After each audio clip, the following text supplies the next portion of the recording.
उत्साहानं हा अन्नदान सोहळा पार पडत आहे. महिला मंडळ सुद्धा वाढत आहे.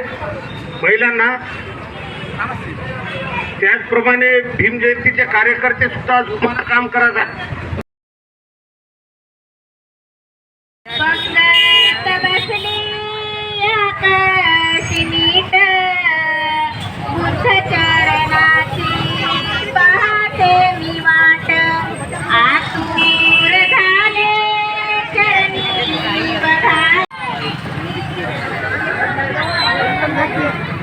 ज्यांना लवकर भुका लागल्या त्यांनी पहिलेच नाव घेतले, ज्यांना अजून पोहोचलं नाही त्यांनी आता घ्या नाव.